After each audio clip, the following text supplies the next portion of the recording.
ನಮಸ್ಕಾರ ವಿದ್ಯಾರ್ಥಿಗಳೇ, ನನ್ನ ಚಾನಲ್ಗೆ ಸುಸ್ವಾಗತ. ಇತಿಹಾಸವನ್ನು ಕಲಿಯುವುದು ಸುಲಭವಾಯಿತು. ಇಂದಿನ ವಿಡಿಯೋದಲ್ಲಿ ವಿಡಿಯೋಗೆ ಹೋಗುವ ಮುನ್ನ ಸರ್ ಎಂ ವಿಶ್ವೇಶ್ವರಯ್ಯನವರ ಬಗ್ಗೆ ವಿವರಿಸುತ್ತೇನೆ.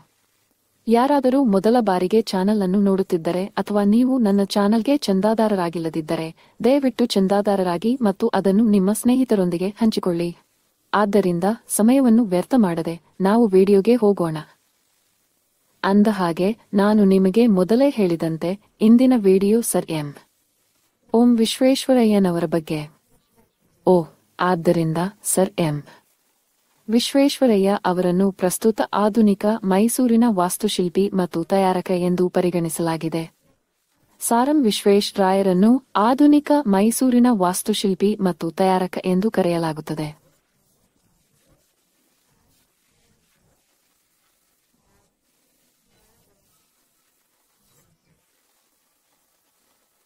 ಈಗ ನಾವು ಅವರನ್ನು ಆಧುನಿಕ ಮೈಸೂರಿನ ವಾಸ್ತುಶಿಲ್ಪಿ ಮತ್ತು ತಯಾರಕ ಎಂದು ಉಲ್ಲೇಖಿಸಲು ಕಾರಣಗಳನ್ನು ನೋಡಲಿದ್ದೇವೆ.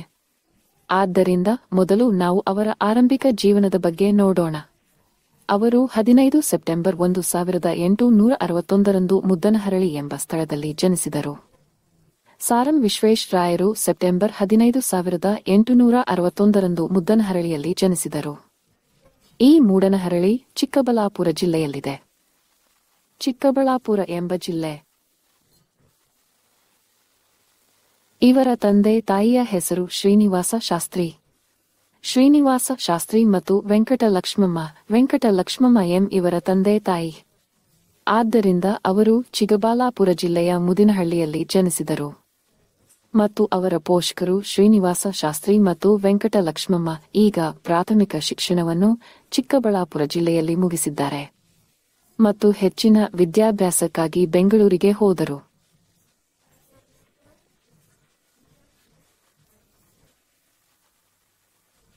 ಅವರು ತಮ್ಮ ಹೆಚ್ಚಿನ ಅಧ್ಯಯನಕ್ಕಾಗಿ ಬಂದರು.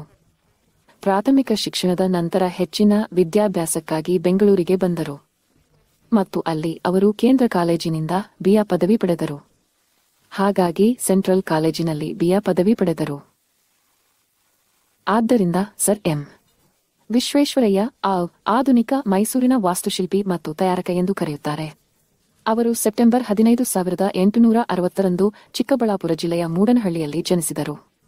ಇವರ ತಂದೆ ತಾಯಿ ಶ್ರೀನಿವಾಸ ಶಾಸ್ತ್ರಿ ಮತ್ತು ವೆಂಕಟಲಕ್ಷ್ಮಮ್ಮ ಚಿಕ್ಕಬಳ್ಳಾಪುರದಲ್ಲಿ ಪ್ರಾಥಮಿಕ ಶಿಕ್ಷಣ ಪಡೆದು ಹೆಚ್ಚಿನ ವಿದ್ಯಾಭ್ಯಾಸಕ್ಕಾಗಿ ಬೆಂಗಳೂರಿಗೆ ತೆರಳಿದರು ಮತ್ತು ಅಲ್ಲಿ ಅವರು ಸೆಂಟ್ರಲ್ ಕಾಲೇಜಿನಿಂದ ಬಿಎ ಪದವಿ ಪಡೆದರು.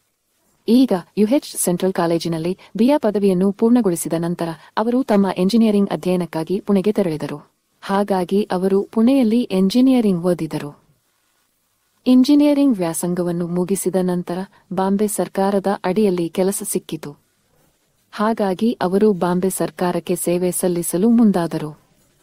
1884 ರಿಂದ 1909 ಅವಧಿಯಲ್ಲಿ ಅವರು ಬಾಂಬೆ ಸರ್ಕಾರದ ಅಡಿಯಲ್ಲಿ ಕೆಲಸ ಮಾಡಿದರು. ನಂತರ ಅವರು ಮೈಸೂರಿನ ಮುಖ್ಯ ಎಂಜಿನಿಯರ್ ಆಗಿ ನೇಮಕಗೊಂಡರು. ಅದು 19 ವರ್ಷದಲ್ಲಿ ಇರಬೇಕು. ಆದ್ದರಿಂದ ಅವರು ತಮ್ಮ ಬಿಎ ಪದವಿಯನ್ನು ಬೆಂಗಳೂರಿನ ಸೆಂಟ್ರಲ್ ಕಾಲೇಜಿನಲ್ಲಿ ಪೂರ್ಣಗೊಳಿಸಿದರು. ನಂತರ ಅವರು ತಮ್ಮ ಎಂಜಿನಿಯರಿಂಗ್ ಅಧ್ಯಯನಕ್ಕಾಗಿ ಪುಣೆಗೆ ತೆರಳಿದರು. ನಂತರ ಅವರು 1884 ರಿಂದ 1909 ಬಾಂಬೆ ಸರ್ಕಾರಕ್ಕೆ ಸೇವೆ ಸಲ್ಲಿಸಿದರು ಮತ್ತು ಅವರು 1909 ಮೈಸೂರಿನ ಮುಖ್ಯ ಎಂಜಿನಿಯರ್ ಆಗಿ ನೇಮಕಗೊಂಡರು. ನಂತರ ಅವರು ಮೈಸೂರಿನ ದಿವಾನರಾಗಿ ನೇಮಕಗೊಂಡರು. ಮೈಸೂರು ವರ್ಷದಲ್ಲಿ 1912 ಮತ್ತು ಅವರು ಕೃಷ್ಣರಾಜ ವದಾಯರ್ ಅವರನ್ನು ಮೈಸೂರಿನ ದೈವವಾಗಿ ನೇಮಿಸಿದರು. 1912 ವರ್ಷದಲ್ಲಿ ಅವರನ್ನು ಮೈಸೂರಿನ ದಿವಾನರನ್ನಾಗಿ ನೇಮಿಸಿದರು. ಹಾಗಾಗಿ ಸರ್ ಎಂ ವಿಶ್ವೇಶ್ವರಯ್ಯ ಮೈಸೂರಿನ ದಿವಾನರಾದರು. ಆದ್ದರಿಂದ ಪುಣೆಯಲ್ಲಿ ಇಂಜಿನಿಯರಿಂಗ್ ಮುಗಿಸಿದ ನಂತರ ಮೊದಲಿನಿಂದಲೂ ಅವರು ಬಾಂಬೆ ಸರ್ಕಾರದ ಅಡಿಯಲ್ಲಿ 1909 ಸೇವೆ ಸಲ್ಲಿಸಿದರು. ನಂತರ ಅವರು 1909 ಮತ್ತು ಮೈಸೂರಿನ ದಿವಾನ್ 1912 ಮೈಸೂರಿನ ಮುಖ್ಯ ಇಂಜಿನಿಯರ್ ಆದರು. ಸರ್ ಎಂ ವಿಶ್ವೇಶ್ವರಯ್ಯ ಅವರು ಮೈಸೂರಿನ ದಿವಾನರಾದರು. ಈಗ ಅವರ ಸುಧಾರಣೆಗಳನ್ನು ನೋಡೋಣ. ಮೊದಲ ಸುಧಾರಣೆಗಳು ಆಡಳಿತಾತ್ಮಕ ಸುಧಾರಣೆಗಳು. ಆದ್ದರಿಂದ ಆಡಳಿತ ಸುಧಾರಣೆಯ ಅಡಿಯಲ್ಲಿ ಅವರು ಮಾಡಿದ ಮೊದಲ ಕೆಲಸವೆಂದರೆ ವಿಧಾನ ಪರಿಷತ್ತಿನ ಸದಸ್ಯರ ಸಂಖ್ಯೆಯನ್ನು ಹೆಚ್ಚಿಸುವುದು. ವಿಧಾನ ಪರಿಷತ್ತಿನ ಸದಸ್ಯರ ಸಂಖ್ಯೆಯನ್ನು ಹೆಚ್ಚಿಸುವುದು. ಇದನ್ನು 18ರಿಂದ 24ಕ್ಕೆ ಏರಿಸಲಾಯಿತು. ಆದ್ದರಿಂದ ಇದು 1:18 ಆಗಿತ್ತು ಮತ್ತು ಅದನ್ನು 18ರಿಂದ 24ಕ್ಕೆ ಹೆಚ್ಚಿಸಲಾಯಿತು. ಇದು ಸರ್ ಎಂ ವಿಶ್ವೇಶ್ವರಯ್ಯನವರು ಮಾಡಿದ ಮೊದಲ ಆಡಳಿತ ಸುಧಾರಣೆಯಾಗಿದೆ. ಸ್ಥಳೀಯ ಮಂಡಳಿ ಮತ್ತು ಗ್ರಾಮ ಪಂಚಾಯತ್ ನಿಯಂತ್ರಣವು ಜಿಲ್ಲೆಗಳಿಗೆ ಚುನಾಯಿತ ಸದಸ್ಯರ ಸಂಖ್ಯೆಯನ್ನು ಹೆಚ್ಚಿಸಿತು. ಹಾಗಾಗಿ ಸ್ಥಳೀಯ ಬೋರ್ಡ್ಗಳು ಮತ್ತು ಗ್ರಾಮ ಪಂಚಾಯಿತಿಗಳು ಇದ್ದವು. ಸ್ಥಳೀಯ ಮಂಡಳಿಗಳು ಮತ್ತು ಜಿಲ್ಲೆಗಳು, ಗ್ರಾಮ ಪಂಚಾಯತ್ ನಿಯಂತ್ರಣ ಈ ಎರಡು ಚುನಾಯಿತ ಸದಸ್ಯರ ಸಂಖ್ಯೆಯನ್ನು ಜಿಲ್ಲೆಗಳು ಮತ್ತು ತಾಲೂಕು ಮಂಡಳಿಗಳಿಗೆ ಹೆಚ್ಚಿಸಿವೆ. ಹಾಗಾಗಿ ಜಿಲ್ಲಾ ಮತ್ತು ತಾಲೂಕು ಬೋರ್ಡ್ಗಳಿಗೆ ಚುನಾಯಿತ ಸದಸ್ಯರ ಸಂಖ್ಯೆಯನ್ನು ಹೆಚ್ಚಿಸಿತು. ಇದು ಸ್ಥಳೀಯ ಆಡಳಿತ ವ್ಯವಸ್ಥೆಯು ಹೆಚ್ಚು ಪ್ರಜಾಪ್ರಭುತ್ವದತ್ತ ಸಾಗಲು ಸಹಾಯ ಮಾಡಿತು. ಪ್ರತಿಯೊಂದು ಗ್ರಾಮ ಪಂಚಾಯತ್ ಮತ್ತು ಸ್ಥಳೀಯ ಮಂಡಳಿಗಳಲ್ಲಿ ಹೆಚ್ಚು ಸದಸ್ಯರು ಇದ್ದುದರಿಂದ ಇವುಗಳು ಹೆಚ್ಚು ಜನರ ಪ್ರತಿನಿಧಿಗಳನ್ನು ಹೊಂದಿದ್ದವು. ಈ ರೀತಿಯಿಂದ ಜನಪ್ರತಿನಿಧಿಗಳು ತಮ್ಮ ಸಮುದಾಯದ ಸಮಸ್ಯೆಗಳನ್ನು ಹೆಚ್ಚು ಪರಿಣಾಮಕಾರಿಯಾಗಿ ಪರಿಹರಿಸಲು ಸಾಧ್ಯವಾಯಿತು. ಇದರಿಂದ ಗ್ರಾಮ ಪಂಚಾಯತ್ ಮತ್ತು ಸ್ಥಳೀಯ ಮಂಡಳಿಗಳು ಹೆಚ್ಚು ಪರಿಣಾಮಕಾರಿ ಆಡಳಿತ ವ್ಯವಸ್ಥೆಗಳನ್ನು ಅನುಸರಿಸಬಹುದು. ಈ ಎಲ್ಲಾ ಕ್ರಮಗಳು ಸ್ಥಳೀಯ ಆಡಳಿತ ವ್ಯವಸ್ಥೆಯು ಹೆಚ್ಚು ಜನಪರವಾಗಲು ಮತ್ತು ಸಮುದಾಯದ ಅಭಿವೃದ್ಧಿಗೆ ಸಹಾಯ ಮಾಡಿದವು. ಇದನ್ನು ಸರ್ ವಿಶ್ವೇಶ್ವರಯ್ಯನವರ ಕಾಲದಲ್ಲೂ ಮಾಡಲಾಗಿತ್ತು. ಆದ್ದರಿಂದ ಮೊದಲನೆಯದಾಗಿ ವಿಧಾನ ಪರಿಷತ್ತಿನ ಸದಸ್ಯರ ಸಂಖ್ಯೆಯನ್ನು 18ರಿಂದ 24ಕ್ಕೆ ಹೆಚ್ಚಿಸಲಾಯಿತು.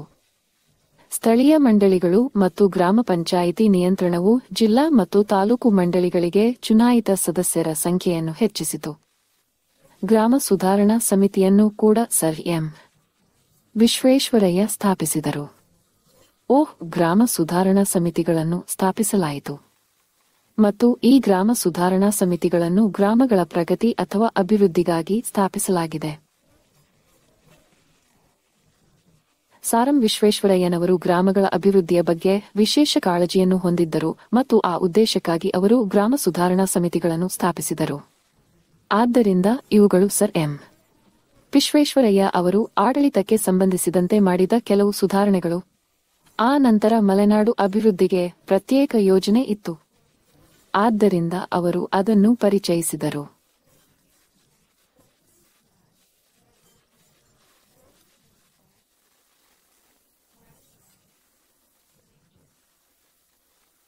ಹಾಗಾಗಿ ಸರ್ ಎಂ ವಿಶ್ವೇಶ್ವರಯ್ಯನವರು ಮಾಡಿದ್ದಾರೆ. ಆದ್ದರಿಂದ ಇವುಗಳು ಆಡಳಿತ ಸುಧಾರಣೆಗಳು.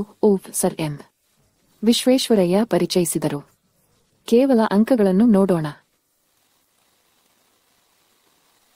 ಅವರನ್ನು ಆಧುನಿಕ ಮೈಸೂರಿನ ವಾಸ್ತುಶಿಲ್ಪಿ ಮತ್ತು ತಯಾರಕ ಎಂದು ಪರಿಗಣಿಸಲಾಗಿದೆ. ಅವರು ಸೆಪ್ಟೆಂಬರ್ 15, 1861ರಂದು ಚಿಕ್ಕಬಳ್ಳಾಪುರ ಜಿಲ್ಲೆಯ ಮೂಡನಹಳ್ಳಿಯಲ್ಲಿ ಜನಿಸಿದರು. ಇವರ ತಂದೆ ಶ್ರೀನಿವಾಸ ಶಾಸ್ತ್ರಿ ಮತ್ತು ತಾಯಿ ವೆಂಕಟಲಕ್ಷ್ಮಮ್ಮ. ಪ್ರಾಥಮಿಕ ಶಿಕ್ಷಣವನ್ನು ಚಿಕ್ಕಬಳ್ಳಾಪುರದಲ್ಲಿ ಮುಗಿಸಿದರು. ಹೆಚ್ಚಿನ ವಿದ್ಯಾಭ್ಯಾಸಕ್ಕಾಗಿ ಬೆಂಗಳೂರಿಗೆ ಹೋಗಿ ಸೆಂಟ್ರಲ್ ಕಾಲೇಜಿನಲ್ಲಿ BA ಪದವಿ ಪಡೆದರು. ಅವರು ತಮ್ಮ ಎಂಜಿನಿಯರಿಂಗ್ ಅಧ್ಯಯನಕ್ಕಾಗಿ ಪುಣೆಗೆ ತೆರಳಿದರು ಮತ್ತು ಅವರು 1884ರಿಂದ 1909ರವರೆಗೆ ಬಾಂಬೆ ಸರ್ಕಾರಕ್ಕೆ ಸೇವೆ ಸಲ್ಲಿಸಿದರು. 1909ರಲ್ಲಿ ಮೈಸೂರಿನ ಮುಖ್ಯ ಇಂಜಿನಿಯರ್ ಆಗಿ ನೇಮಕಗೊಂಡರು. ನಂತರ 1912 ವರ್ಷದಲ್ಲಿ ನಾಲ್ವಡಿ ಕೃಷ್ಣ ರಾಜ ಒಡೆಯರ್ ಅವರು ಮೈಸೂರಿನ ದಿವಾನರಾಗಿ ನೇಮಕಗೊಂಡರು. ಅವರ ಆಳ್ವಿಕೆಯಲ್ಲಿ ಮೈಸೂರು ಸರ್ವತೋಮುಖ ಅಭಿವೃದ್ಧಿಯನ್ನು ಕಂಡಿತು. ಈಗ ಅವರ ಆಡಳಿತ ಸುಧಾರಣೆಗಳು. ವಿಧಾನ ಪರಿಷತ್ ಸದಸ್ಯರ ಸಂಖ್ಯೆಯನ್ನು 18ರಿಂದ 24ಕ್ಕೆ ಹೆಚ್ಚಿಸಲಾಯಿತು. ಸ್ಥಳೀಯ ಮಂಡಳಿ ಮತ್ತು ಗ್ರಾಮ ಪಂಚಾಯತ್ ನಿಯಂತ್ರಣವು ಜಿಲ್ಲಾ ಮತ್ತು ತಾಲೂಕು ಮಂಡಳಿಗಳಿಗೆ ಚುನಾಯಿತ ಸದಸ್ಯರ ಸಂಖ್ಯೆಯನ್ನು ಹೆಚ್ಚಿಸಿತು. ಗ್ರಾಮಗಳ ಪ್ರಗತಿಗಾಗಿ ಗ್ರಾಮ ಸುಧಾರಣಾ ಸಮಿತಿಗಳನ್ನು ಸ್ಥಾಪಿಸಲಾಗಿದೆ. ಮಲೆನಾಡು ಪ್ರದೇಶದ ಅಭಿವೃದ್ಧಿಗೆ ಪ್ರತ್ಯೇಕ ಯೋಜನೆ ರೂಪಿಸಲಾಗಿತ್ತು. ಈಗ ನಾವು ಸರ್ ಎಂ ವಿಶ್ವೇಶ್ವರಯ್ಯನವರು ಮಾಡಿರುವ ಮುಂದಿನ ಮಹತ್ವದ ಸುಧಾರಣೆಯನ್ನು ನೋಡೋಣ. ಅದು ಕೈಗಾರಿಕಾ ಅಭಿವೃದ್ಧಿ. ಅವರು ಕೈಗೊಂಡ ಈ ಸುಧಾರಣೆ ಭಾರತದ ಕೈಗಾರಿಕಾ ಕ್ಷೇತ್ರದಲ್ಲಿ ಮಹತ್ವದ ಬದಲಾವಣೆಯನ್ನು ತಂದಿದೆ. ಕೈಗಾರಿಕಾ ಅಭಿವೃದ್ಧಿ.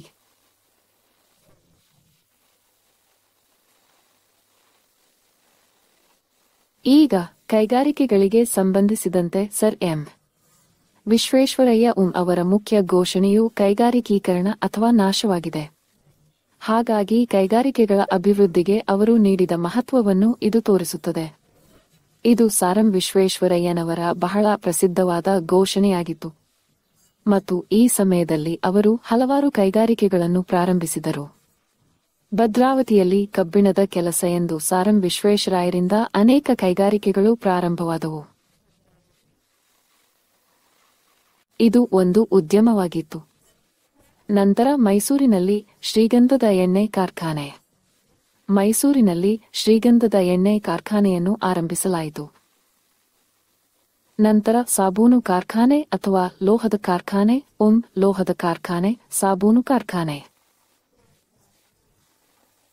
ಎಲ್ಲವನ್ನೂ ಬೆಂಗಳೂರಿನಲ್ಲಿ ಆರಂಭಿಸಲಾಗಿದೆ. ಹೀಗೆ ಅನೇಕ ಕೈಗಾರಿಕೆಗಳು ಸರ್ ಎಂ ವಿಶ್ವೇಶ್ವರಯ್ಯನವರಿಂದ ಆರಂಭವಾದವು. ಐರನ್ ಭದ್ರಾವತಿಗಳಲ್ಲಿ ಕೆಲಸ ಮಾಡುತ್ತದೆ ಮತ್ತು ಬೆಂಗಳೂರಿನಲ್ಲಿರುವ ಮೈಸೂರು ಮೆಟಲ್ ಫ್ಯಾಕ್ಟರಿ, ಸೋಪ್ ಫ್ಯಾಕ್ಟರಿಯಲ್ಲಿ ನಿಷ್ಠಾವಂತ ಕಾರ್ಖಾನೆ, ಜನರಲ್ ಇಂಡಸ್ಟ್ರಿಯಲ್ ವರ್ಕ್ಶಾಪ್ ಅನೇಕ ಕೈಗಾರಿಕೆಗಳನ್ನು ಪ್ರಾರಂಭಿಸಲಾಯಿತು ಮತ್ತು ಬೆಂಬಲ ವ್ಯಾಪಾರ ಮತ್ತು ವಾಣಿಜ್ಯಕ್ಕಾಗಿ ಅವರು ಮೈಸೂರು ಚೇಂಬರ್ ಆಫ್ ಕಾಮರ್ಸ್ ಮತ್ತು ಇಂಡಸ್ಟ್ರಿಯನ್ನು ಪ್ರಾರಂಭಿಸಿದರು. ಮೈಸೂರು ವಾಣಿಜ್ಯ ಮತ್ತು ಕೈಗಾರಿಕಾ ಮಂಡಳಿ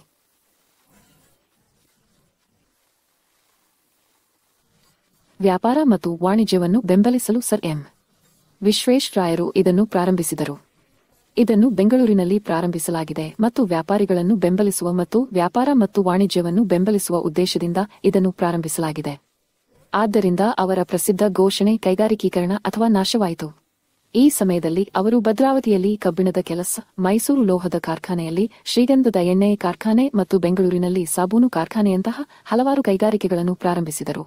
ಇತ್ಯಾದಿ. ಅವರು ಮೈಸೂರು ಚೇಂಬರ್ ಆಫ್ ಕಾಮರ್ಸ್ ಮತ್ತು ಇಂಡಸ್ಟ್ರಿಯನ್ನು ಪ್ರಾರಂಭಿಸಿದರು ಮತ್ತು ಇದನ್ನು ಬೆಂಬಲಿಸಲು ಬೆಂಗಳೂರಿನಲ್ಲಿ ಸ್ಥಾಪಿಸಲಾಯಿತು. ವ್ಯಾಪಾರ ಮತ್ತು ವಾಣಿಜ್ಯ. ಅದರ ನಂತರ ಅವರು ಈ ಅವಧಿಯಲ್ಲಿ ಅವರು ಕೇವಲ ಬೃಹತ್ ಕೈಗಾರಿಕೆಗಳಿಗೆ ಪ್ರಾಮುಖ್ಯತೆ ನೀಡದೆ ಸಣ್ಣ ಕೈಗಾರಿಕೆಗಳಿಗೆ ಪ್ರಾಮುಖ್ಯತೆ ನೀಡಿದರು. ಅಲ್ಲದೆ ದೊಡ್ಡ ಪ್ರಮಾಣದ ಕೈಗಾರಿಕೆಗಳನ್ನು ಹೊರತುಪಡಿಸಿ ಅವರು ಸಣ್ಣ ಕೈಗಾರಿಕೆಗಳಿಗೆ ಪ್ರಾಮುಖ್ಯತೆ ನೀಡಿದರು. ನೀವು ಸಣ್ಣ ಪ್ರಮಾಣದ ಕೈಗಾರಿಕೆಯನ್ನು ನೋಡಿದರೆ ಅವರ ಕಾಲದಲ್ಲಿ ಅನೇಕ ಗುಡಿ ಕೈಗಾರಿಕೆಗಳು ಅಭಿವೃದ್ಧಿಗೊಂಡಿವೆ. ಗುಡಿ ಕೈಗಾರಿಕೆಗಳಾದ ನೇಯ್ಗೆ, ನಂತರ ಕುಂಬಾರಿಕೆ ಕೆಲಸ, ಮರಗೆಲಸ, ಅಗರವತಿ ಉದ್ಯಮ. ಈ ಸಣ್ಣ ಕೈಗಾರಿಕೆಗಳು ವಿಶ್ವೇಶ್ವರಯ್ಯನವರ ಕಾಲದಲ್ಲಿ ಬೆಳೆಯುವವು. ಈ ಎಲ್ಲಾ ಕೈಗಾರಿಕೆಗಳು ಮತ್ತು ವ್ಯಾಪಾರಿಗಳ ಬೆಂಬಲಕ್ಕಾಗಿ ಮೈಸೂರು ಬ್ಯಾಂಕ್ ಅನ್ನು ಕೈಗಾರಿಕೆಗಳು ಮತ್ತು ವಾಣಿಜ್ಯದ ಉತ್ತೇಜನಕ್ಕಾಗಿ 1113 ವರ್ಷದಲ್ಲಿ ಸ್ಥಾಪಿಸಲಾಯಿತು. ಆರ್ಥಿಕ ಬೆಂಬಲಕ್ಕಾಗಿ ಮೈಸೂರು ಬ್ಯಾಂಕ್ ಅನ್ನು 1930ರಲ್ಲಿ ಪ್ರಾರಂಭಿಸಲಾಯಿತು. ಆದ್ದರಿಂದ ಬೃಹತ್ ಕೈಗಾರಿಕೆಗಳನ್ನು ಹೊರತುಪಡಿಸಿ ಸಣ್ಣ ಕೈಗಾರಿಕೆಗಳಿಗೆ ಪ್ರಾಮುಖ್ಯತೆಯನ್ನು ನೀಡಲಾಯಿತು ಮತ್ತು ನೇಯ್ಗೆ, ಕುಂಬಾರಿಕೆ, ಮರಗೆಲಸ, ಅಗರಬುತ್ತಿ ಕೆಲಸ ಮುಂತಾದ ಗುಡಿ ಕೈಗಾರಿಕೆಗಳನ್ನು ಅಭಿವೃದ್ಧಿಪಡಿಸಲಾಯಿತು. ಮೈಸೂರು ಬ್ಯಾಂಕ್ 1913ರಲ್ಲಿ ಪ್ರಾರಂಭವಾಯಿತು. ಇದರಿಂದ ಕೈಗಾರಿಕೆಗಳ ಅಭಿವೃದ್ಧಿ ಮತ್ತು ವಾಣಿಜ್ಯಕ್ಕೆ ಉತ್ತೇಜನ ನೀಡಲು ಸಾಧ್ಯವಾಯಿತು. ಈಗ ಸರ್ ಎಂ ವಿಶ್ವೇಶ್ವರಯ್ಯರ ಮುಂದಿನ ಸುಧಾರಣೆಯು ಶೈಕ್ಷಣಿಕ ಸುಧಾರಣೆಯಾಗಿದೆ. ಶೈಕ್ಷಣಿಕ ಸುಧಾರಣೆ. ಈಗ ಶಿಕ್ಷಣ ಕ್ಷೇತ್ರದಲ್ಲಿ ಏನೇನು ಬದಲಾವಣೆ ತರಲಾಗಿದೆ? ಒಂದು ದೇಶದ ಪ್ರಗತಿ, ಯಾವುದೇ ದೇಶಗಳು ಪ್ರಗತಿಯಾಗುತ್ತವೆ ಎಂದು ಅವರು ನಂಬಿದ್ದರು. ದೇಶದ ಪ್ರಗತಿಯು ಮುಖ್ಯವಾಗಿ ಅದರ ಜನರ ಶಿಕ್ಷಣದ ಮೇಲೆ ಅವಲಂಬಿತವಾಗಿದೆ. ಜನ ವಿದ್ಯಾವಂತರಾದರೆ ದೇಶ ಅಭಿವೃದ್ಧಿಯಾಗುತ್ತದೆ. ಹಾಗಾಗಿ ದೇಶದ ಪ್ರಗತಿಯು ಅಲ್ಲಿನ ಜನರ ಶಿಕ್ಷಣದ ಮೇಲೆ ಸಂಪೂರ್ಣವಾಗಿ ಅವಲಂಬಿತವಾಗಿದೆ ಎಂದು ಸರ್ ವಿಶ್ವೇಶ್ವರಯ್ಯ ನಂಬಿದ್ದರು. ಮತ್ತು ಆ ಉದ್ದೇಶಕ್ಕಾಗಿ ಅವರು ಕಡ್ಡಾಯ ಪ್ರಾಥಮಿಕ ಶಿಕ್ಷಣವನ್ನು ಪರಿಚಯಿಸಿದರು. ಕಡ್ಡಾಯ ಪ್ರಾಥಮಿಕ ಶಿಕ್ಷಣವನ್ನು ಸರ್ ಎಂ ವಿಶ್ವೇಶ್ವರಯ್ಯ ಅವರು ಪರಿಚಯಿಸಿದರು ಮತ್ತು ಪ್ರೋತ್ಸಾಹ ನೀಡುವುದಕ್ಕಾಗಿ ಅವರು ವಿಶೇಷವಾಗಿ ಸಾಮಾಜಿಕವಾಗಿ ಮತ್ತು ಆರ್ಥಿಕವಾಗಿ ಹಿಂದುಳಿದ ವರ್ಗಗಳಿಗೆ ವಿದ್ಯಾರ್ಥಿವೇತನ ಕಾರ್ಯಕ್ರಮಗಳನ್ನು ಪರಿಚಯಿಸಿದರು. ಆರ್ಥಿಕವಾಗಿ ಮತ್ತು ಸಾಮಾಜಿಕವಾಗಿ ಹಿಂದುಳಿದ ವರ್ಗಗಳಿಗೆ ವಿದ್ಯಾರ್ಥಿವೇತನವನ್ನು ನೀಡುವ ಮೂಲಕ ಅವರನ್ನು ಬೆಂಬಲಿಸಲಾಯಿತು. ಆದ್ದರಿಂದ ಸಾಮಾಜಿಕವಾಗಿ ಮತ್ತು ಆರ್ಥಿಕವಾಗಿ ಹಿಂದುಳಿದ ವರ್ಗಗಳನ್ನು ಪ್ರೋತ್ಸಾಹಿಸಲು ವಿದ್ಯಾರ್ಥಿವೇತನವನ್ನು ಪರಿಚಯಿಸಲಾಯಿತು. ಮಹಿಳಾ ಶಿಕ್ಷಣದ ಜೊತೆಗೆ ತಾಂತ್ರಿಕ ಶಿಕ್ಷಣವನ್ನು ಪ್ರೋತ್ಸಾಹಿಸಿದರು.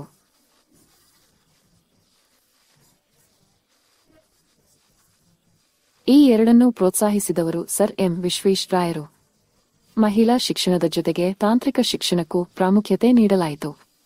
ಆದ್ದರಿಂದ ದೇಶದ ಪ್ರಗತಿಯು ಮುಖ್ಯವಾಗಿ ಅದರ ಜನರ ಶಿಕ್ಷಣದ ಮೇಲೆ ಅವಲಂಬಿತವಾಗಿದೆ ಎಂದು ಅವರು ನಂಬಿದ್ದರು. ಅವರು ಕಡ್ಡಾಯ ಪ್ರಾಥಮಿಕ ಶಿಕ್ಷಣವನ್ನು ಪರಿಚಯಿಸಿದರು. ಸಾಮಾಜಿಕವಾಗಿ ಮತ್ತು ಆರ್ಥಿಕವಾಗಿ ಹಿಂದುಳಿದ ವರ್ಗಗಳನ್ನು ಪ್ರೋತ್ಸಾಹಿಸಲು ವಿದ್ಯಾರ್ಥಿವೇತನವನ್ನು ಪರಿಚಯಿಸಲಾಯಿತು. ಅವರ ಅವಧಿಯಲ್ಲಿ ಸ್ತ್ರೀ ಶಿಕ್ಷಣ ಮತ್ತು ತಾಂತ್ರಿಕ ಶಿಕ್ಷಣಕ್ಕೆ ಹೆಚ್ಚಿನ ಪ್ರಾಮುಖ್ಯತೆ ನೀಡಲಾಯಿತು. ಈಗ ಬೆಂಗಳೂರಿನಲ್ಲಿ ಇಂಜಿನಿಯರಿಂಗ್ ಕಾಲೇಜನ್ನು ಆರಂಭಿಸಿದ್ದಾರೆ. ಹಾಗಾಗಿ ಇದು ಸರ್ ಎಂ ವಿಶ್ವೇಶ್ವರಯ್ಯ ಅವರು ಆರಂಭಿಸಿದ ಸಂಸ್ಥೆಯಾಗಿದೆ. ಇದು ಬೆಂಗಳೂರಿನಲ್ಲಿ ಪ್ರಾರಂಭವಾದ ಮೊದಲ ಇಂಜಿನಿಯರಿಂಗ್ ಕಾಲೇಜು. ತದನಂತರ ಅವರು, ನಾನು ಹೇಳಿದಂತೆ, ಅವರು ತಾಂತ್ರಿಕ ಶಿಕ್ಷಣವನ್ನು ಪ್ರೋತ್ಸಾಹಿಸಿದರು. ಅದಕ್ಕಾಗಿ ಚಾಮರಾಜೇಂದ್ರ ತಾಂತ್ರಿಕ ಸಂಸ್ಥೆಯನ್ನು ಆರಂಭಿಸಿದರು. ತಾಂತ್ರಿಕ ಸಂಸ್ಥೆಯನ್ನು ಪ್ರಾರಂಭಿಸಲಾಯಿತು. ಇದನ್ನು ಮೈಸೂರಿನಲ್ಲಿ ಆರಂಭಿಸಲಾಗಿದೆ. ಹಾಗಾಗಿ ಬೆಂಗಳೂರಿನಲ್ಲಿ ಇಂಜಿನಿಯರಿಂಗ್ ಕಾಲೇಜು ಮತ್ತು ಮೈಸೂರಿನಲ್ಲಿ ಚಾಮರಾಜೇಂದ್ರ ತಾಂತ್ರಿಕ ಸಂಸ್ಥೆಯನ್ನು ಆರಂಭಿಸಲಾಯಿತು. ಮತ್ತೆ ಅವರು ಕೃಷಿ ಶಾಲೆಯನ್ನು ಸ್ಥಾಪಿಸಿದರು. ಇದು ಬೆಂಗಳೂರಿನ ಹೆಬ್ಬಾರಿನಲ್ಲಿ ಸ್ಥಾಪಿಸಲಾದ ಕೃಷಿ ಶಾಲೆ. ಈ ಎಲ್ಲಾ ಕಾರ್ಯಗಳನ್ನು ಅವರು ಬಹಳ ಶ್ರದ್ಧೆಯಿಂದ ಮಾಡಿದರು. ಇದನ್ನು ಹೆಬ್ಬಾರ್ನಲ್ಲಿ ಸ್ಥಾಪಿಸಲಾಯಿತು. ಮತ್ತು ಸರ್ ಜಿ ಎಂ ವಿಶ್ವೇಶ್ವರಯ್ಯರ ಪ್ರಮುಖ ಸಾಧನೆಯೆಂದರೆ ಮೈಸೂರು ವಿಶ್ವವಿದ್ಯಾನಿಲಯ ಸ್ಥಾಪನೆ. ಇದು 1916ರಲ್ಲಿತ್ತು. ಇದು ಶೈಕ್ಷಣಿಕ ಸುಧಾರಣೆಗೆ ಸಂಬಂಧಿಸಿದಂತೆ ಅವರ ಶ್ರೇಷ್ಠ ಸಾಧನೆಯಾಗಿದೆ. ಆದ್ದರಿಂದ ಅವರು ಸ್ಥಾಪಿಸಿದ ಮುಖ್ಯ ಸಂಸ್ಥೆಗಳಾದ ಎಂಜಿನಿಯರಿಂಗ್ ಕಾಲೇಜು ಬೆಂಗಳೂರಿನಲ್ಲಿ ಪ್ರಾರಂಭವಾಯಿತು. ಮೈಸೂರಿನ ಚಾಮರಾಜೇಂದ್ರ ತಾಂತ್ರಿಕ ಸಂಸ್ಥೆ, ಹೆಬ್ಬಾಳದಲ್ಲಿ ಕೃಷಿ ಶಾಲೆಯನ್ನು ಸ್ಥಾಪಿಸಲಾಯಿತು ಮತ್ತು ಮೈಸೂರು ವಿಶ್ವವಿದ್ಯಾನಿಲಯ ಸ್ಥಾಪನೆಯಾಯಿತು. ಅವರ ಶ್ರೇಷ್ಠ ಸಾಧನೆಯಾಗಿತ್ತು. ಮತ್ತು ಅವರು ಕನ್ನಡ ಸಾಹಿತ್ಯ ಪರಿಷತ್ತನ್ನು ಸ್ಥಾಪಿಸಿದರು. ಕನ್ನಡ ಸಾಹಿತ್ಯ ಪರಿಷತ್ತು ಸ್ಥಾಪಿಸಿದರು.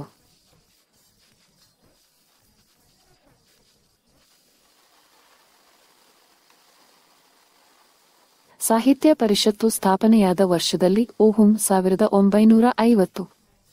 ಇವುಗಳು ಸರ್ ಎಂ ವಿಶ್ವೇಶ್ವರಯ್ಯನವರು ಶಿಕ್ಷಣ ಕ್ಷೇತ್ರದಲ್ಲಿ ಮಾಡಿದ ಸುಧಾರಣೆಗಳು. ಆದ್ದರಿಂದ ನಾವು ಮತ್ತೊಮ್ಮೆ ಅಂಕಗಳ ಮೂಲಕ ಹೋಗೋಣ. ಕೈಗಾರಿಕಾ ಅಭಿವೃದ್ಧಿ. ಕೈಗಾರಿಕೀಕರಣ ಅಥವಾ ನಾಶವಾಗು ಎಂಬುದು ಸರ್ ಎಂ ವಿಶ್ವೇಶ್ವರಯ್ಯನವರ ಪ್ರಸಿದ್ಧ ಘೋಷಣೆಯಾಗಿತ್ತು. ಅವರ ಕಾಲದಲ್ಲಿ ಭದ್ರಾವತಿಯಲ್ಲಿ ಕಬ್ಬಿಣದ ಕಾರ್ಖಾನೆಗಳು, ಮೈಸೂರಿನ ಸಾಬೂನು ಕಾರ್ಖಾನೆಯಲ್ಲಿ ಶ್ರೀಗಂಧದ ಎಣ್ಣೆ ಕಾರ್ಖಾನೆ, ಕೇಂದ್ರ ಕೈಗಾರಿಕಾ ಕಾರ್ಯಾಗಾರ, ಬೆಂಗಳೂರಿನಲ್ಲಿ ಲೋಹದ ಕಾರ್ಖಾನೆ ಇತ್ಯಾದಿ ಹಲವಾರು ಕೈಗಾರಿಕೆಗಳು ಪ್ರಾರಂಭವಾದವು. ವ್ಯಾಪಾರ ಮತ್ತು ವಾಣಿಜ್ಯವನ್ನು ಬೆಂಬಲಿಸಲು Mysuru chamber of commerce and ಇಂಡಸ್ಟ್ರಿಯನ್ನು ಬೆಂಗಳೂರಿನಲ್ಲಿ ಸ್ಥಾಪಿಸಲಾಯಿತು. ಅವರ ಅವಧಿಯಲ್ಲಿ ಸಣ್ಣ ಪ್ರಮಾಣದ ಕೈಗಾರಿಕೆಗಳು ಸಹ ಅಭಿವೃದ್ಧಿ ಹೊಂದಿದವು. ಗುಡಿ ಕೈಗಾರಿಕೆಗಳಾದ ನೇಯ್ಗೆ, ಕುಂಬಾರಿಕೆ, ಮರಗೆಲಸ, ಚರ್ಮದ ವಸ್ತುಗಳು, ಅಗರಬಟ್ಟಿ ಇಂಡಸ್ಟ್ರೀಸ್ ಕೂಡ ಪ್ರವರ್ಧಮಾನಕ್ಕೆ ಬಂದಿತು. ಮೈಸೂರು ಬ್ಯಾಂಕ್ ಕೈಗಾರಿಕೆಗಳು ಮತ್ತು ವಾಣಿಜ್ಯದ ಉತ್ತೇಜನಕ್ಕಾಗಿ 1913ರಲ್ಲಿ ಸ್ಥಾಪಿಸಲಾಯಿತು. ಈಗ ಶೈಕ್ಷಣಿಕ ಸುಧಾರಣೆಗಳ ಬಗ್ಗೆ ದೇಶದ ಪ್ರಗತಿಯು ಮುಖ್ಯವಾಗಿ ಅದರ ಜನರ ಶಿಕ್ಷಣದ ಮೇಲೆ ಅವಲಂಬಿತವಾಗಿದೆ ಎಂದು ಅವರು ನಂಬಿದ್ದರು. ಅವರು ಕಡ್ಡಾಯ ಪ್ರಾಥಮಿಕ ಶಿಕ್ಷಣವನ್ನು ಪರಿಚಯಿಸಿದರು. ಸಾಮಾಜಿಕವಾಗಿ ಮತ್ತು ಆರ್ಥಿಕವಾಗಿ ಹಿಂದುಳಿದ ವರ್ಗಗಳಲ್ಲಿ ಶಿಕ್ಷಣವನ್ನು ಪ್ರೋತ್ಸಾಹಿಸಲು ವಿದ್ಯಾರ್ಥಿ ವೇತನವನ್ನು ಪರಿಚಯಿಸಲಾಯಿತು. ಮಹಿಳಾ ಶಿಕ್ಷಣ ಮತ್ತು ತಾಂತ್ರಿಕ ಶಿಕ್ಷಣಕ್ಕೆ ಪ್ರಾಮುಖ್ಯತೆ ನೀಡಲಾಯಿತು. ಬೆಂಗಳೂರಿನಲ್ಲಿ ಇಂಜಿನಿಯರಿಂಗ್ ಕಾಲೇಜು ಮತ್ತು ಮೈಸೂರಿನಲ್ಲಿ ಚಾಮರಾಜೇಂದ್ರ ತಾಂತ್ರಿಕ ಸಂಸ್ಥೆಯನ್ನು ಪ್ರಾರಂಭಿಸಲಾಯಿತು. ಬೆಂಗಳೂರಿನ ಹೈಬರ್ನಲ್ಲಿ ಕೃಷಿ ಶಾಲೆಯನ್ನು ಸ್ಥಾಪಿಸಿದರು. ಮೈಸೂರು ವಿಶ್ವವಿದ್ಯಾನಿಲಯವನ್ನು 1916ರಲ್ಲಿ ಸ್ಥಾಪಿಸಿದ್ದು ಇದು ಅವರ ದೊಡ್ಡ ಸಾಧನೆ.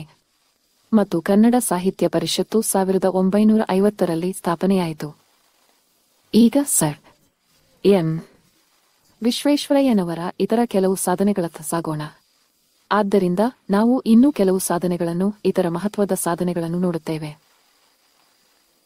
ಆದ್ದರಿಂದ ಇಲ್ಲಿ ಮೊದಲ ಪ್ರಮುಖ ಸಾಧನೆಯೆಂದರೆ ಕೃಷ್ಣರಾಜ ಸಾಗರ ಅಣೆಕಟ್ಟು ನಿರ್ಮಾಣ. ಕೃಷ್ಣರಾಜ ಸಾಗರ ಅಣೆಕಟ್ಟು ಪ್ರಮುಖ ಸಾಧನೆಗಳಲ್ಲಿ ಒಂದಾಗಿದೆ. ಅದೇನೆಂದರೆ KRS ಅಣೆಕಟ್ಟು. ಸರ್ ಎಂ ವಿಶ್ವೇಶ್ವರಯ್ಯನವರ ಬಹುದೊಡ್ಡ ಸಾಧನೆ. 1913 ಮೈಸೂರು ಮತ್ತು ಅರಸೀಕೆರೆ, ಮೈಸೂರು ಅರಸೀಕೆರೆ ರೈಲು ಮಾರ್ಗದ ನಡುವೆ ರೈಲು ಮಾರ್ಗವನ್ನು ಹಾಕಲಾಯಿತು ಮತ್ತು ಬೌರಿನ್ಪೇಟೆ ಕೋಲಾರ ಬಾಯರ್ ರೈಲು ಮಾರ್ಗದ ನಡುವೆ ಇನ್ನೂ ಒಂದು ರೈಲು ಮಾರ್ಗವನ್ನು ಹಾಕಲಾಯಿತು.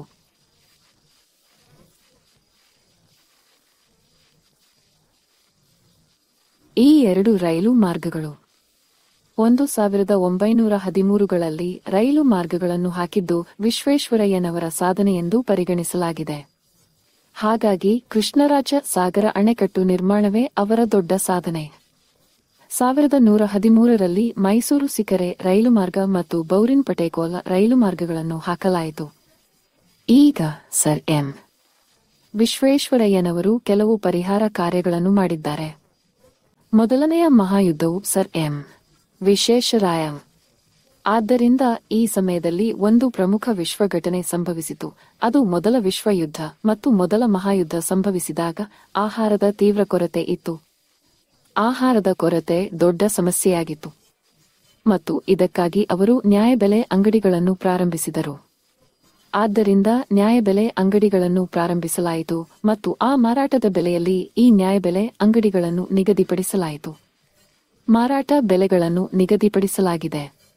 ಆದ್ದರಿಂದ ಮೊದಲ ಮಹಾಯುದ್ಧದ ಸಮಯದಲ್ಲಿ ಆಹಾರದ ಕೊರತೆ ಇತ್ತು ಮತ್ತು ಅವರು ನ್ಯಾಯಬೆಲೆ ಅಂಗಡಿಗಳನ್ನು ತೆರೆದರು ಮತ್ತು ಈ ನ್ಯಾಯಬೆಲೆ ಅಂಗಡಿಗಳಲ್ಲಿ ಮಾರಾಟ ಬೆಲೆಗಳನ್ನು ನಿಗದಿಪಡಿಸಲಾಗಿದೆ.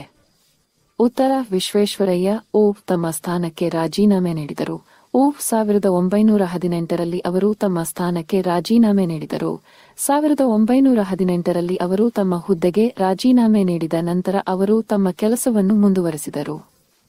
ಅವರು ತಮ್ಮ ಪರಿಹಾರ ಕೆಲಸಗಳು ಮತ್ತು ಅಭಿವೃದ್ಧಿ ಚಟುವಟಿಕೆಗಳನ್ನು ಮುಂದುವರೆಸಿದರು. ಅವರ ಎಲ್ಲಾ ಚಟುವಟಿಕೆಗಳಿಂದಾಗಿ ಅವರಿಗೆ ಸರ್ ವಿಶ್ವೇಶ್ವರಯ್ಯ ಎಂಬ ಬಿರುದು ನೀಡಲಾಯಿತು. ಸರ್ ಎಂಬ ಬಿರುದನ್ನು ನೀಡಲಾಯಿತು ಮತ್ತು ಇದನ್ನು ಬ್ರಿಟಿಷ್ ಸರ್ಕಾರ ಮಾಡಿದೆ. ಆದ್ದರಿಂದ ಅವರ ದಕ್ಷತೆ ಮತ್ತು ಸಮರ್ಪಿತ ಸೇವೆಗಾಗಿ ಬ್ರಿಟಿಷ್ ಸರ್ಕಾರವು ಅವರಿಗೆ ಸರ್ ಎಂಬ ಬಿರುದನ್ನು ನೀಡಿತು. ಹಾಗಾಗಿ ನಾನು ಹೇಳಿದಂತೆ ರಾಜೀನಾಮೆ ನೀಡಿದ ನಂತರವೂ ಅಭಿವೃದ್ಧಿ ಕಾರ್ಯಗಳಲ್ಲಿ ತೊಡಗಿಸಿಕೊಂಡಿದ್ದಾರೆ ಮತ್ತು ಅವರಿಗೆ ಭಾರತ ರತ್ನ ಪ್ರಶಸ್ತಿಯನ್ನು ನೀಡಲಾಯಿತು. ಭಾರತ ರತ್ನ ಪ್ರಶಸ್ತಿಯನ್ನು ಭಾರತ ಸರ್ಕಾರವು ಅವರಿಗೆ ನೀಡಿತು. ಹಾಗಾಗಿ ಬ್ರಿಟಿಷ್ ಸರ್ಕಾರ ಅವರಿಗೆ ಸರ್ ಎಂಬ ಬಿರುದನ್ನು ನೀಡಿತು. ಭಾರತ ಸರ್ಕಾರವು 1955ರಲ್ಲಿ ಭಾರತ ರತ್ನ ಪ್ರಶಸ್ತಿಯನ್ನು ನೀಡಿತು ಮತ್ತು ಸರ್ ಎಂ. ವಿಶ್ವೇಶ್ವರಯ್ಯ ಅವರು ಈ ಪ್ರಶಸ್ತಿಯನ್ನು ಪಡೆದ ಮೊದಲ ಕನ್ನಡಿಗರಾಗಿದ್ದಾರೆ. ಅವರು ಈ ಭಾರತ ರತ್ನ ಪ್ರಶಸ್ತಿ ಪಡೆದ ಮೊದಲ ಕನ್ನಡಿಗರು. ಶರಣ ವಿಶ್ವೇಶ್ವರಯ್ಯ ಅವರು 1962ರಲ್ಲಿ ನಿಧನರಾದರು ಮತ್ತು ಅವರು ಹಲವಾರು ಪ್ರಮುಖ ಪುಸ್ತಕಗಳನ್ನು ಬರೆದರು. ಅವರ ಕೆಲವು ಪ್ರಮುಖ ಪುಸ್ತಕಗಳು: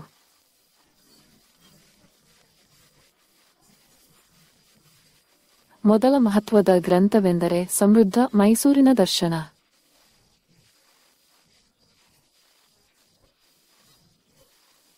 ಇನ್ನೊಂದು ಪ್ರಮುಖ ಪುಸ್ತಕ ಭಾರತವನ್ನು ಪುನರ್ನಿರ್ಮಾಣ ಮಾಡುವುದು. ಭಾರತವನ್ನು ಪುನರ್ನಿರ್ಮಾಣ ಮಾಡುವುದು ಮತ್ತೊಂದು ಪ್ರಮುಖ ಪುಸ್ತಕವಾಗಿತ್ತು.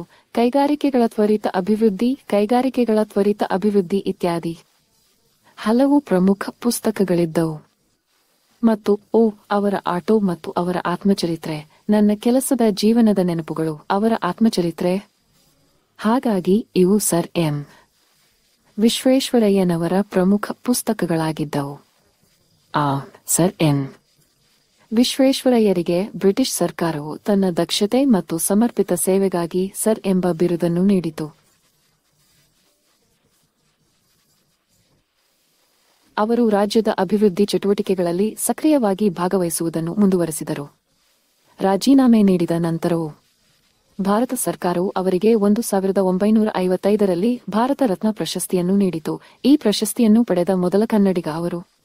ಅವರು 1962ರಲ್ಲಿ ನಿಧನರಾದರು. ಅವರ ಮುಖ್ಯ ಪುಸ್ತಕಗಳು ಸಮೃದ್ಧ ಮೈಸೂರಿನ ದೃಷ್ಟಿ, ಭಾರತವನ್ನು ಪುನರ್ನಿರ್ಮಿಸುವುದು, ಕೈಗಾರಿಕೆಗಳ ತ್ವರಿತ ಅಭಿವೃದ್ಧಿ, ಭಾರತಕ್ಕೆ ಯೋಜಿತ ಆರ್ಥಿಕತೆ ಮತ್ತು ಅವರ ಆತ್ಮಚರಿತ್ರೆ ನನ್ನ ಕೆಲಸದ ಜೀವನದ ನೆನಪುಗಳಾಗಿವೆ.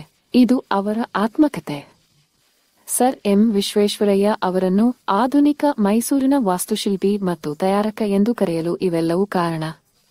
ಆದ್ದರಿಂದ ನಾವು ಅಧ್ಯಯನ ಮಾಡಿದ ಅಂತಿಮ ಅಂಶಗಳನ್ನು ನೋಡೋಣ. ಕೃಷ್ಣರಾಜ ಸಾಗರ ಅಣೆಕಟ್ಟಿನ ನಿರ್ಮಾಣವು ಅವರ ದೊಡ್ಡ ಸಾಧನೆಯಾಗಿದೆ. 1913 ಮೈಸೂರು ಆರ್ಕೇರ್ ಮತ್ತು ಬೌರಿಂಗ್ಪೇಟೆ ಕೊಲ್ಲ ರೈಲು ಮಾರ್ಗಗಳನ್ನು ಪರಿಹಾರ ಕಾರ್ಯದಲ್ಲಿ ಹಾಕಲಾಯಿತು. ಸಾರಂ ವಿಶ್ವೇಶ್ವರಯ್ಯನವರ ಕಾಲದಲ್ಲಿ ಮೊದಲ ಮಹಾಯುದ್ಧ ಪ್ರಾರಂಭವಾಯಿತು. ಆಹಾರದ ತೀವ್ರ ಕೊರತೆಯಿದ್ದು ನ್ಯಾಯಬೆಲೆ ಅಂಗಡಿಗಳನ್ನು ತೆರೆಯುವ ಮೂಲಕ, ಆಹಾರ ಧಾನ್ಯಗಳ ರಫ್ತು ನಿಲ್ಲಿಸುವ ಮೂಲಕ ಮತ್ತು ಮಾರಾಟದ ಬೆಲೆಗಳನ್ನು ನಿಗದಿಪಡಿಸುವ ಮೂಲಕ ಪರಿಹಾರ ಕಾರ್ಯಗಳನ್ನು ಕೈಗೊಂಡರು. ಅವರು ರಾಜೀನಾಮೆ ನೀಡಿದರು. 1918ರಲ್ಲಿ ಅವರ ದಕ್ಷತೆ ಮತ್ತು ಸಮರ್ಪಿತ ಸೇವೆಗಾಗಿ ಬ್ರಿಟಿಷ್ ಸರ್ಕಾರವು ಅವರಿಗೆ ಸರ್ ಎಂಬ ಬಿರುದನ್ನು ನೀಡಿತು. ಅವರು ರಾಜ್ಯದ ಅಭಿವೃದ್ಧಿ ಚಟುವಟಿಕೆಗಳಲ್ಲಿ ಸಕ್ರಿಯವಾಗಿ ಭಾಗವಹಿಸುವುದನ್ನು ಮುಂದುವರೆಸಿದರು. ಅವರ ರಾಜೀನಾಮೆಯ ನಂತರವೂ ಭಾರತ ಸರ್ಕಾರವು ಭಾರತ ರತ್ನ ಪ್ರಶಸ್ತಿಯನ್ನು ನೀಡಿತು. ಪ್ರಶಸ್ತಿಯನ್ನು 1955ರಲ್ಲಿ ಅವರು ಈ ಪ್ರಶಸ್ತಿಯನ್ನು ಪಡೆದ ಮೊದಲ ಕನ್ನಡಿಗರು. ಅವರು 1962ರಲ್ಲಿ ನಿಧನರಾದರು. ಅವರ ಪ್ರಮುಖ ಪುಸ್ತಕಗಳು ಸಮೃದ್ಧ ಮೈಸೂರಿನ ದೃಷ್ಟಿ, ಭಾರತದ ಪುನರ್ನಿರ್ಮಾಣ, ಕೈಗಾರಿಕೆಗಳ ವೇಗದ ಅಭಿವೃದ್ಧಿ, ಭಾರತಕ್ಕೆ ಯೋಜಿತ ಆರ್ಥಿಕತೆ ಮತ್ತು ಅವರ ಆತ್ಮಚರಿತ್ರೆಯಾದ ನನ್ನ ಕೆಲಸದ ಜೀವನದ ನೆನಪುಗಳು. ಈಗ ನಾವು ಕೆಲವು ಪ್ರಮುಖ ಪ್ರಶ್ನೆಗಳನ್ನು ನೋಡೋಣ. ವಿಶ್ವೇಶ್ವರಯ್ಯ ಎಲ್ಲಿ ಜನಿಸಿದರು? ಚಿಕ್ಕಬಳ್ಳಾಪುರ ಜಿಲ್ಲೆಯ ಮುದ್ದನಹಳ್ಳಿ. ಯಾವ ವರ್ಷದಲ್ಲಿ ಮೈಸೂರು ವಿಶ್ವವಿದ್ಯಾನಿಲಯವನ್ನು ಸ್ಥಾಪಿಸಲಾಯಿತು? 1116. ಕನ್ನಡ ಸಾಹಿತ್ಯ ಪರಿಷತ್ತನ್ನು ಸ್ಥಾಪಿಸಿದವರು ಯಾರು? ಸಾರಂ ವಿಶ್ವೇಶ್ವರಾಯ. ವಿಶ್ವೇಶ್ವರಯ್ಯ ಸ್ಥಾಪಿಸಿದ ಬ್ಯಾಂಕ್ ಅನ್ನು ಹೆಸರಿಸಿ. ಮೈಸೂರು ಬ್ಯಾಂಕ್. ಕೈಗಾರಿಕಾ ಅಭಿವೃದ್ಧಿಗೆ ಸಂಬಂಧಿಸಿದಂತೆ ವಿಶ್ವೇಶ್ವರಯ್ಯನವರ ಪ್ರಸಿದ್ಧ ಘೋಷಣೆ ಯಾವುದು? ಕೈಗಾರಿಕೀಕರಣ ಅಥವಾ ನಾಶ. ಮೊದಲ ಕನ್ನಡಿಗ ಯಾರು? ಭಾರತ ರತ್ನ ಪ್ರಶಸ್ತಿಯನ್ನು ಪಡೆದವರು ಯಾರು? Sir M Visvesvaraya. ಕೃಷ್ಣ ರಾಜ ಸಾಗರ ಅಣೆಕಟ್ಟನ್ನು ನಿರ್ಮಿಸಿದವರು ಯಾರು? ವಿಶ್ವೇಶ್ವರಯ್ಯ. ಶ್ರೀನಿವಾಸ ಶಾಸ್ತ್ರಿ ಮತ್ತು ವೆಂಕಟ ಲಕ್ಷ್ಮಣಮ್ಮ ಅವರ ಹೆತ್ತವರನ್ನು ಹೆಸರಿಸಿ. ವಿಶ್ವೇಶ್ವರಯ್ಯ ಅವರು ಬರೆದ ಯಾವುದಾದರೂ 2 ಪುಸ್ತಕಗಳನ್ನು ಉಲ್ಲೇಖಿಸಿ. ಸಮೃದ್ಧ ಮೈಸೂರು, ಭಾರತದ ಪುನರ್ನಿರ್ಮಾಣ, ಕೈಗಾರಿಕೆಗಳ ತ್ವರಿತ ಅಭಿವೃದ್ಧಿ. ಯಾವುದಾದರೂ 2 ನೀವು ಬರೆಯಬಹುದಾದ ಪುಸ್ತಕಗಳ ಹೆಸರುಗಳು. ಮತ್ತು 10 ಗಂಟೆ. ಸರ್ ಎಂ ವಿಶ್ವೇಶ್ವರಯ್ಯ ಅವರನ್ನು ಆಧುನಿಕ ಮೈಸೂರಿನ ಮೇಕರ್ ಎಂದು ಕರೆಯಲಾಗುತ್ತದೆ. ವಿವರಿಸಿ. ಉತ್ತರವನ್ನು ವಿಡಿಯೋದಲ್ಲಿ ವಿವರಿಸಲಾಗಿದೆ. ಈ ಉತ್ತರಕ್ಕಾಗಿ ವಿಡಿಯೋದಲ್ಲಿ ಸೇರಿಸಲಾದ ಎಲ್ಲ ಅಂಶಗಳನ್ನು ಬರೆಯಬೇಕು. ಆದ್ದರಿಂದ ನೀವು ಎಲ್ಲ ಅಂಶಗಳನ್ನು ಬಹಳ ಸ್ಪಷ್ಟವಾಗಿ ಅರ್ಥ ಮಾಡಿಕೊಂಡಿದ್ದೀರಿ ಎಂದು ನಾನು ಭಾವಿಸುತ್ತೇನೆ. ನಿಮ್ಮ ಅಂತಿಮ ಪರೀಕ್ಷೆಗಳಿಗೆ ಸಂಬಂಧಿಸಿದಂತೆ ಈ ಪ್ರಶ್ನೆಯು ಬಹಳ ಮುಖ್ಯವಾದ ಪ್ರಶ್ನೆಯಾಗಿದೆ ಮತ್ತು ಈ ಪ್ರಶ್ನೆಯು ಸಾಮಾನ್ಯವಾಗಿ 10 ಅಂಕಗಳ ಪ್ರಬಂಧ ಪ್ರಶ್ನೆಯಾಗಿ ಬರುತ್ತದೆ. ಆದ್ದರಿಂದ ಈ ವಿಷಯ ಅಥವಾ ಇತರ ಯಾವುದೇ ವಿಷಯದ ಬಗ್ಗೆ ನಿಮಗೆ ಯಾವುದೇ ಅನುಮಾನಗಳಿದ್ದರೆ ನೀವು ಕಾಮೆಂಟ್ ವಿಭಾಗದಲ್ಲಿ ಕೇಳಬಹುದು. ಆದ್ದರಿಂದ ದಯವಿಟ್ಟು ನನ್ನ ಚಾನೆಲ್ ಅನ್ನು ಲೈಕ್ ಮಾಡಿ, ಶೇರ್ ಮಾಡಿ ಮತ್ತು ಚಂದಾದಾರರಾಗಿ. ನಿಮ್ಮ ಇಷ್ಟಗಳು, ಹಂಚಿಕೆಗಳು ಮತ್ತು ಕಾಮೆಂಟ್ಗಳು ನನಗೆ ಹೆಚ್ಚು ವಿಡಿಯೋಗಳನ್ನು ಮಾಡಲು ಉತ್ತಮ ಪ್ರೋತ್ಸಾಹವನ್ನು ನೀಡುತ್ತವೆ. ಆದ್ದರಿಂದ ಮುಂದಿನ ವಿಡಿಯೋದಲ್ಲಿ ನಿಮ್ಮೆಲ್ಲರನ್ನು ಶೀಘ್ರದಲ್ಲೇ ನೋಡಬೇಕೆಂದು ನಾನು ಭಾವಿಸುತ್ತೇನೆ. ವೀಕ್ಷಿಸಿದ್ದಕ್ಕೆ ಧನ್ಯವಾದಗಳು.